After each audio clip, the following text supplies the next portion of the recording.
Bienvenue sur le podcast Heroic People, je suis Marc Baillet. Dans chaque épisode, nous vous présentons une personne inspirante ou un message pour vous aider à découvrir les clés de la transformation, du développement du potentiel et de la force d'âme.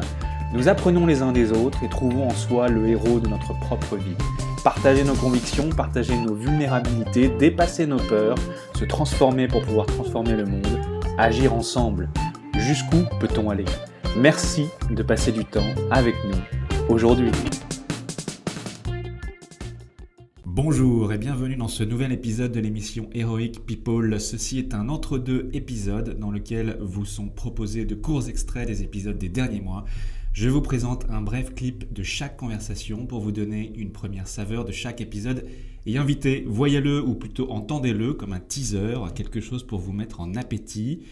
Et si vous appréciez ce que vous entendez, vous pouvez retrouver les liens vers les épisodes complets sous le bouton écouter sur lequel vous venez d'appuyer dans votre application d'écoute de podcast ou bien sur le site heroicpeople.fr où vous pourrez retrouver tous les détails. Belle écoute!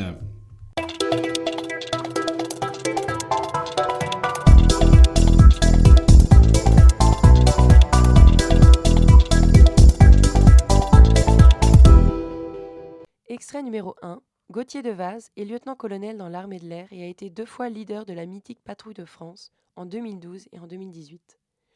Aujourd'hui directeur du cabinet du commandement général de l'école des officiers de l'armée de l'air, il est en parallèle conférencier sur des thèmes de leadership et de cohésion d'équipe notamment. J'ai découvert un truc, un secret que je n'avais pas découvert avant, c'est que la confiance, c'est déjà une forme d'amitié, voire plus. C'est-à-dire que finalement, est-ce qu'il est possible de faire confiance à quelqu'un que l'on n'aime pas, avec qui on n'a pas d'empathie, etc. Les rebelles ou les contestataires disent « bah oui, moi je peux faire confiance à un tel et pas l'aimer et trouver que c'est quelqu'un de pas performant dans le boulot ». Moi, j'ai pu constater finalement que j'avais beaucoup de mal à faire confiance à quelqu'un que je n'appréciais pas ou pour lequel j'avais pas d'affinité, pas d'empathie. Donc, première chose, je dirais qu'il y a une forme dans la confiance d'empathie, d'amour, d'amitié. On met le degré où on veut, et c'est cette capacité finalement à s'abandonner. Et là aussi, l'image de l'aviation est assez intéressante parce qu'un pilote qui est à la patrouille de France, quand il part en évolution, un équipier fait complètement confiance à son leader, c'est-à-dire qu'en fait, il ne regarde pas du tout les paramètres du leader. Si à un moment le leader emmène la patrouille vers le sol, eh bien il ne peut pas le voir. Ça, c'est une capacité de dire ok, j'ai confiance, je sais que tu ne nous emmèneras pas vers le sol parce que j'ai confiance en toi et quelque part, je sais que tu es bon et que tu vas y arriver. Mais il y a une forme d'abandon dans tout ça, parce que ce serait trop facile de dire « il ne le fera jamais ». Il n'y a rien qui vous prouve qu'il ne le fera jamais, parce que ce n'est pas un surhomme et que l'erreur est humaine. Et donc, à partir du moment où l'erreur est humaine, cette confiance, elle se transforme en plus que de croire qu'il ne fera pas cette erreur, parce que de toute façon, on sait pertinemment que le risque zéro n'existe pas. Donc, ça dépasse complètement cette notion d'erreur qui n'arrivera pas parce qu'elle peut arriver. Moi, j'ai souvenir d'un équipier qui me disait, pour me rassurer en tant que leader, t'inquiète pas, si jamais un jour tu dois aller vers le sol, je te suivrai. Ça peut choquer, mais ça voulait dire dans ces mots qu'il avait une grande confiance et qu'il assumait avec moi la part de risque que pouvait représenter notre mission. Tu as dit la confiance est basée sur l'abandon. S'abandonner dans la relation à l'autre, c'est quoi ? C'est être capable de se mettre à nu, de reconnaître ses erreurs, être capable d'avoir des conversations difficiles, 2 à 2 ou en vérité, à plusieurs, de faire des constats d'échec. Oui, tout à fait. C'est tout ça à la fois, c'est cette capacité à parler en vérité, à débriefer en vérité et à accepter l'erreur et à essayer de la dépasser et avoir cette bienveillance pour amener chacun à dépasser cette erreur. C'est vraiment dans les équipes qu'on va le plus le découvrir. Hein. Quand vous êtes comme ça à 8 avions et que vous devez faire confiance aux 7 autres, vous vous rendez compte que c'est un mélange de tout ça, c'est un mélange d'erreurs acceptées, d'engagement à progresser, de persévérance, de résilience, de volonté, de courage, de cohésion, c'est une forme d'alchimie qui fait qu'une fois que l'équipe est fédérée, le groupe fonctionne beaucoup mieux. On le retrouve et dans le sport énormément. On voit bien qu'une équipe qui avance ensemble est bien plus performante. Et bien, c'est vrai aussi dans notre métier. C'est vrai aussi que quand vous avez un objectif fort avec du sens, eh bien, vous fédérez votre équipe plus rapidement et vous avancez plus vite. Donc, c'est vraiment une alchimie dans tous ces paramètres qui, s'il existait une recette magique, tout le monde l'appliquerait. Mais c'est ça qui est chouette, c'est que finalement, en fait, il n'y a pas de recette. C'est chacun doit vivre sa partition, sa vie et se donner à fond et puis avoir confiance.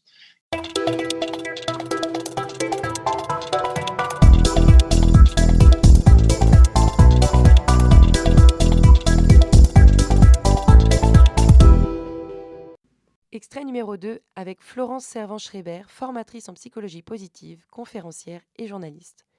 Elle anime des ateliers d'inspiration au bonheur. Ses enseignements se déclinent également sur scène à travers un spectacle, en ligne avec 3kiffacademy.com et dans de nombreux ouvrages dont elle est l'auteur.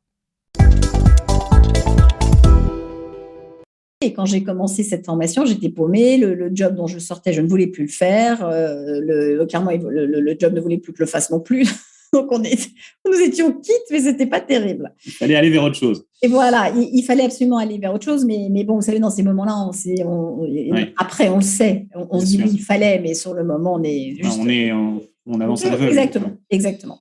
Toujours est-il, arrive ce cours, donc cette proposition. Je saisis cette proposition et je découvre quelque chose. La sensation que j'ai eue en découvrant ces enseignements, c'est comme si c'est ce que j'attendais de la psychologie.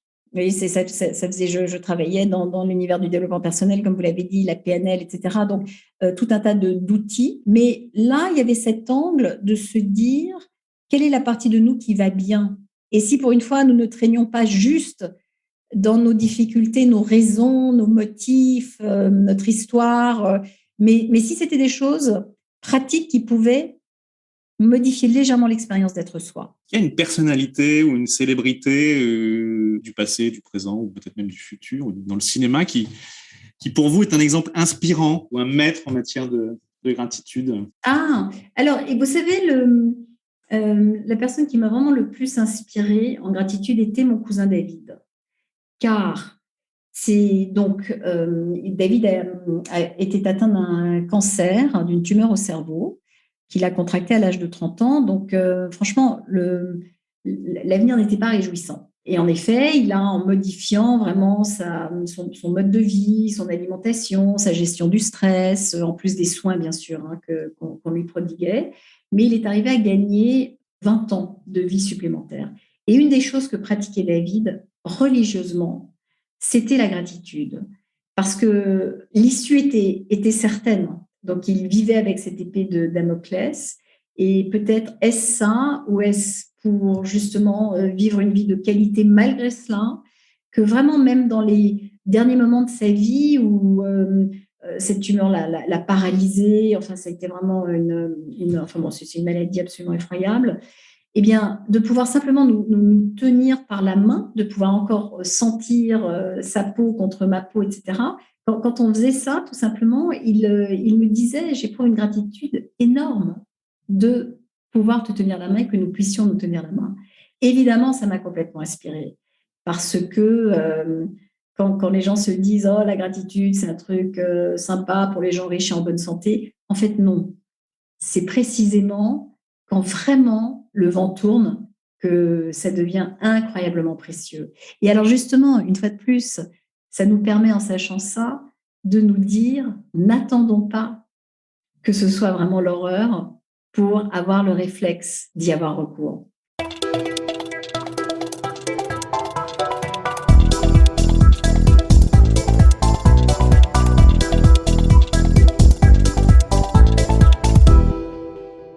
Enfin, extrait numéro 3, Jean-Charles Trouabal est un athlète de haut niveau. Au cours de sa carrière internationale de sprinter, il a été recordman du monde et double champion d'Europe. Se présentant comme un impulseur d'énergie collective, il intervient dans le sport et auprès d'entreprises pour partager son expérience dans le domaine de la performance collective. Le principal obstacle que j'ai rencontré, je crois que c'était ma peur de perdre. Parce que derrière la peur de perdre, je crois que j'avais la peur de mourir. J'avais cette croyance, peut-être je l'ai encore d'ailleurs, parce que ce serait présomptueux de dire que c'est complètement réglé, mais je pense que c'est quelque chose que j'ai eu à surmonter, notamment dans ma carrière d'athlète. Et même bien avant d'ailleurs, parce que je me souviens quand j'étais un adolescent, par exemple, quand je faisais quelque chose, c'était une question de vie ou de mort pour moi. C'est-à-dire que j'avais l'impression que si je perdais, je mourrais en fait. Et donc, je m'autorisais zéro droit à l'erreur ou à l'échec ou à la défaite. Ça a été mon driver aussi pendant très longtemps. C'est aussi quelque chose qui m'a construit, qui m'a permis d'aller chercher des ressources justement pour éviter cette défaite. Mais c'est aussi quelque chose qui m'a détruit.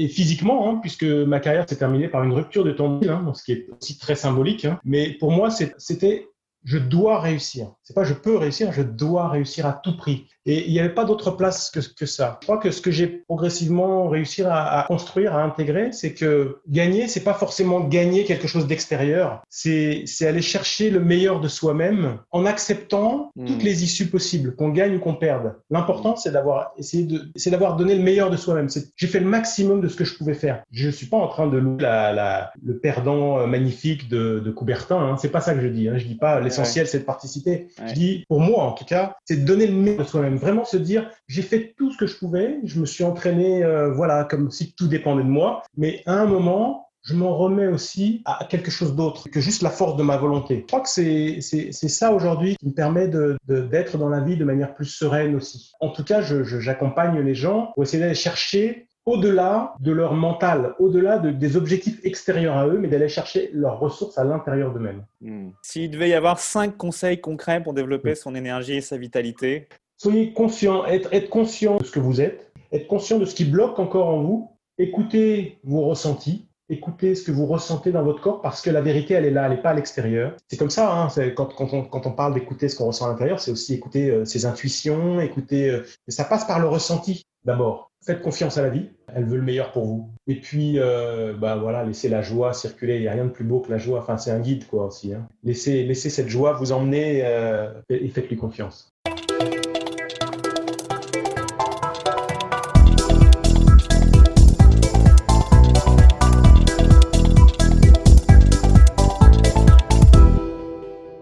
Maintenant, voici les biographies de mes invités et les thèmes autour desquels nous conversons. Puissent-ils vous inspirer et vous donner envie d'écouter les épisodes complets. Gauthier Devaz, bonjour. Bonjour. Tu es lieutenant-colonel dans l'armée de l'air et as été 2 fois leader de la mythique patrouille de France en 2012 et en 2018. Tu es un pilote de chasse comptabilisant plus de 3700 heures de vol, dont 1900 sur Mirage 2000. Un avion sur lequel tu as participé à de nombreuses opérations extérieures au Moyen-Orient et en Europe de l'Est. Aujourd'hui, jusqu'à il y a 2 mois, tu étais directeur de cabinet du commandant général de l'école des officiers de l'armée de l'air et également conférencier sur des thèmes de leadership et cohésion d'équipe notamment. Tu viens nous parler de leadership, du pouvoir de l'humilité, de ce qui fait qu'une équipe gagne ou dysfonctionne, mais aussi de ce qui t'anime et de ce que cela signifie pour toi qu'être le héros de sa propre vie. Florence Servan-Schreiber, bonjour. La gratitude, vous la pratiquez au quotidien puisque vous l'enseignez. Vous êtes professeure de bonheur, conférencière, formatrice et journaliste. En France et dans les années 1980, vous avez été parmi les premières à enseigner la programmation neurolinguistique. Aujourd'hui, vous animez des ateliers d'inspiration au bonheur pour permettre à chacun d'introduire les enseignements de la psychologie positive dans sa propre vie. Vos enseignements se déclinent également sur scène à travers un spectacle, mais également en ligne avec votre académie 3kiffacademy.com. Vous êtes par ailleurs, et bien entendu, l'auteur de nombreux livres, dont Power Patate, vous avez des super pouvoirs, ainsi que 3 kiffs par jour et autres rituels recommandés par la science du bonheur, qui est devenu un best-seller. Florence, vous venez nous parler du prodigieux pouvoir de la gratitude dans une approche psychologique, spirituelle et peut-être même philosophique. Vous nous donnez des clés, des conseils, des exercices pratiques pour vivre la gratitude, mais également de ce qui vous anime dans la vie et de ce que cela signifie pour vous qu'être l'héroïne ou le héros de sa propre vie. Jean-Charles Troisbal, bonjour. Vous êtes un athlète de haut niveau, sprinter international. Vous avez été recordman du monde du 4 x 100 mètres et double champion d'Europe. Vous vous décrivez aujourd'hui comme un impulseur d'énergie collective et vous venez nous donner des clés et conseils concrets pour développer notre énergie et notre vitalité et nous expliquer en quoi elles nous permettent d'accéder à notre plus haut potentiel, d'améliorer la manière dont nous nous amenons au monde et par conséquent d'améliorer également nos relations aux autres, mais aussi de ce qui vous anime dans la vie et de ce que cela signifie pour vous qu'être le héros de sa propre vie. C'est la fin de votre épisode du podcast Heroic People. Merci de nous avoir écoutés. J'espère que cet épisode vous a inspiré et vous a été utile. Si c'est le cas, partagez-le à 1 ou 2 amis par SMS ou sur vos réseaux sociaux. Vous avez le pouvoir de changer la vie de quelqu'un et c'est maintenant. Vous pouvez retrouver cet épisode et son résumé écrit, mais aussi tous les autres épisodes sur le site du podcast heroicpeople.fr. Pour nous contacter, nous faire des suggestions, proposer des invités, c'est toujours sur le site du podcast que ça se passe, heroicpeople.fr, ou encore les réseaux sociaux LinkedIn, Facebook ou Medium. Enfin, sans vous, nous ne sommes rien, avec vous, nous sommes tout. Si vous avez été inspiré par cet épisode, alors laissez-nous un commentaire et quelques étoiles sur Apple Podcasts ou votre plateforme d'écoute préférée. Dites-nous comment le podcast vous a inspiré et contribue à améliorer votre vie. C'est grâce à cela que nous pouvons faire connaître le podcast Heroic People. Merci d'avoir écouté. Il est temps maintenant d'agir et de révéler sa grandeur et sa force d'âme. À bientôt sur le podcast Heroic People.